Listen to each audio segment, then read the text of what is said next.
Hi, it's Todd with TLF Works, and today I'm going to make a jig to help cut my 3D printed pen blanks. I hope you stick around.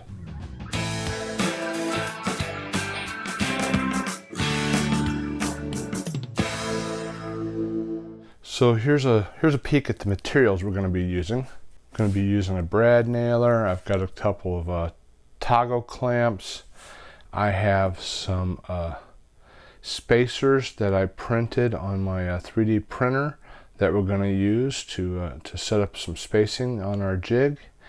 Ruler. I have a piece of hardwood there that's already sized correctly for fitting into the miter slide. I have plans here with some estimates of sizes on it, so as I go through this build I'll do my best to update those measurements and then make these plans available on my website via a link down in the description of this video.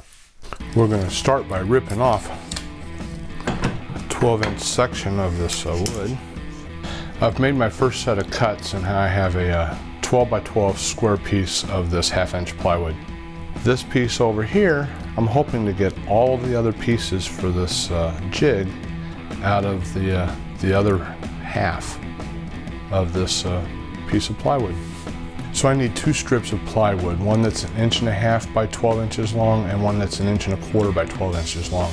Those are going to create a fence for doing cross-cut cuts on blanks. So I'll set up and make those rips right now.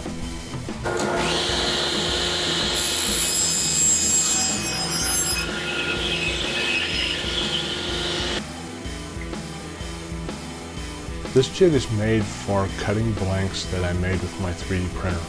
I'm using a filament called PLA, and this PLA is really tough to turn on the lathe. And so the outer parts of this blank, I don't want to be turning those on the lathe. I'm printing all of these blanks 25 millimeters wide with 2 millimeters of border width on each side and the bottom of the blank.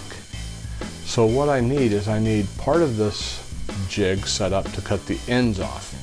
That's the crosscut part of it. Then the rip part of this I need to be set up to cut 2 millimeters off of a 25 millimeter dimension, and then I need to be able to flip that around and cut 2 more millimeters off of what's now a 23 millimeter dimension. So there's 2 fences that are going to be needed for that on this jig, and I'm going to cut all of the pieces for that right now. All right, let's make this 6-inch cut.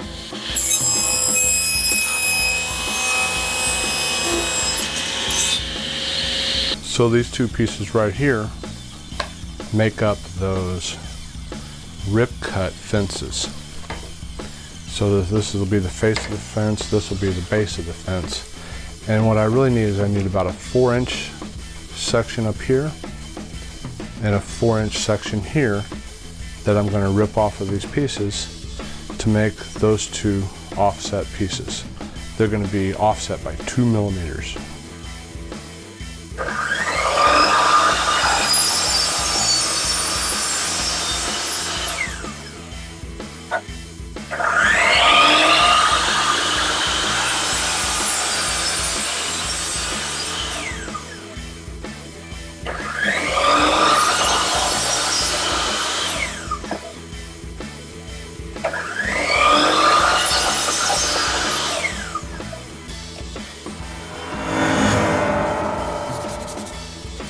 So before I assemble this thing, I'm going to sand up all the little rough spots on the edges.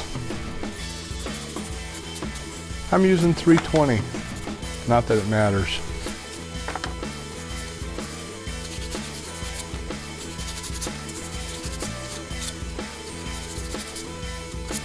Let's lay out what this is going to look like.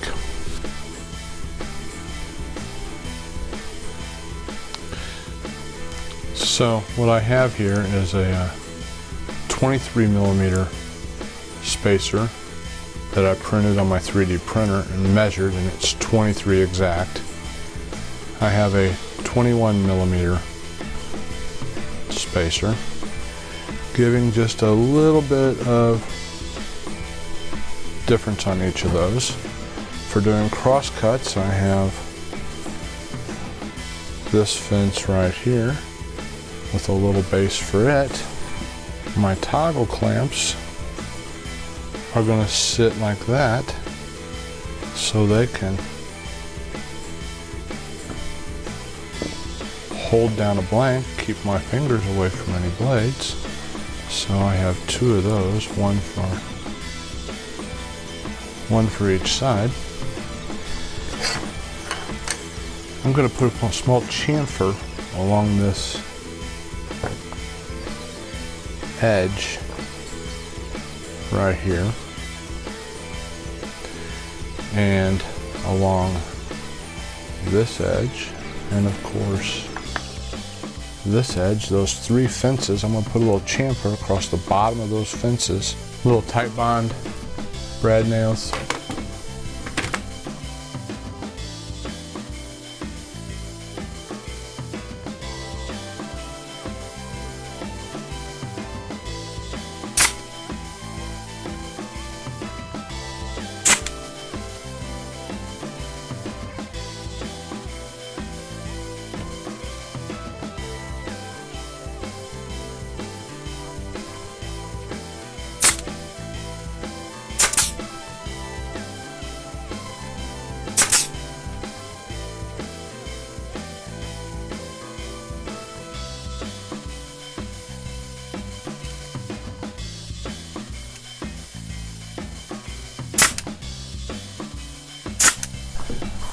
My goal is to get this thing lined up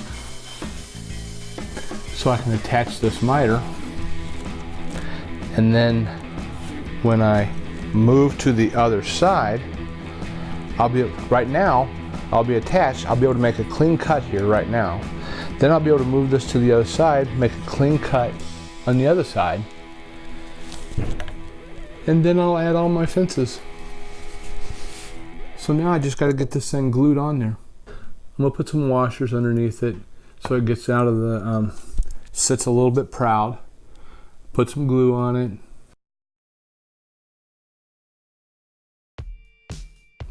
Put the base up against the fence, lay it down, and then attach it on there. I might have some real small little pen nails I can drive in there.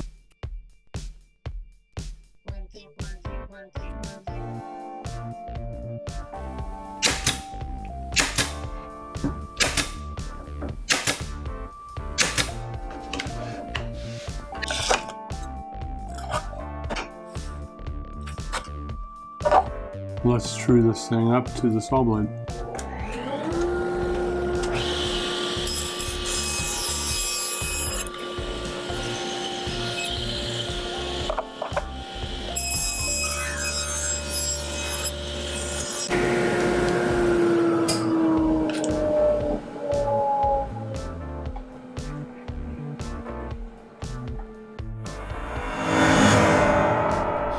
Now that we've got this thing trued up to the saw, let's go ahead and attach these fences. I'm going to attach these fences with screws so I can remove them if I need to, or adjust them if I need to, or change their configuration a little bit. So, mental note to Todd, no glue, no brad nails here. Let's drill and screw.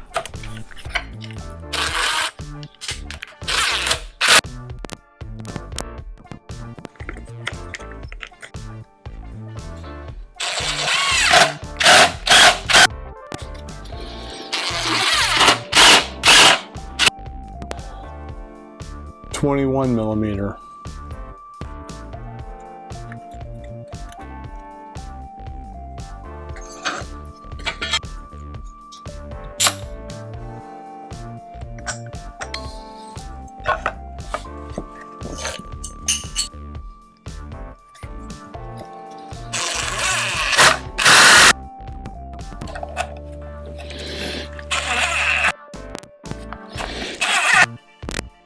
.2mm offset. I believe that's what I want.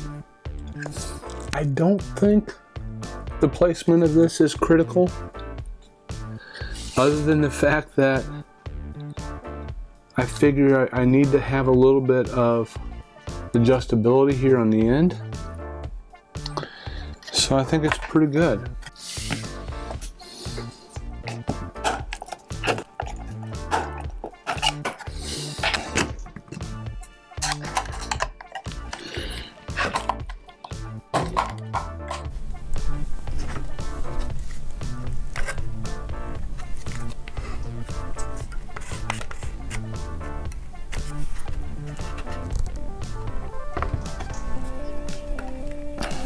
I'm going to screw it in right there. I think it's good.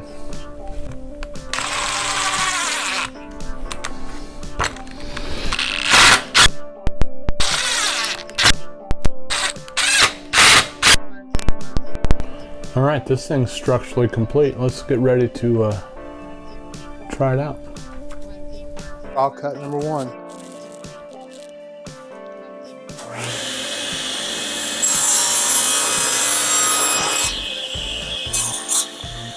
So the goal there is to be able to get rid of most of that 3D print and square this thing up. I think the jig's working. I ended up countersinking and putting a few screws through the bottom to hold this base down because of the pressure of these clamps. Of course I put these things on the wrong side to begin with, but it's all there now and I think it's doing what I wanted to do. So I'll let you know in a few weeks how this thing is working for me, and I hope you enjoyed the video. Maybe you can make use of a jig similar to this. It was easy peasy to make. Thanks for watching. I hope you'll subscribe and ring that bell. Leave me some comments down below. I'd like to hear about some mistakes you've made and how you resolved them. And thanks for watching, and I'll catch you again next time.